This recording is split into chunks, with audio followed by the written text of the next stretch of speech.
Добрий день. Знову то саме колесо. То, що я хвалився, що пробував справити, воно не справилося, роздущилось. І ніфіга не почіпник вже не сідає.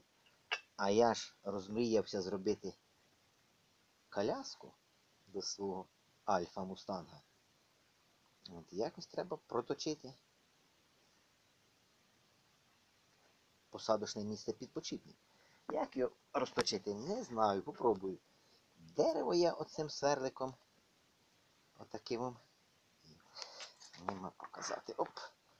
Ось таким точив. Ну як, сверлив. Ну це теж дерево, але трошки алюмінію. Ну зараз попробую. Так, виберу паузу, бо просверлив я.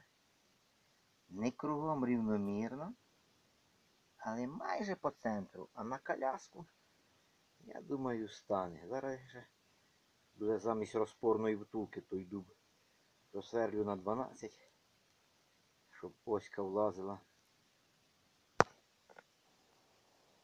Ну що, забив я почіпник, не до дна не добив. Видно, загорнуло там трошки алюмінію. Але, мабуть, стане там. Це ж на коляску я мечтаю. Що буде? Якщо не буде, я потім вам похвалюся. Сьогодні дякую за увагу. З вами був Віктор Коваль. Всім удачі в новому році.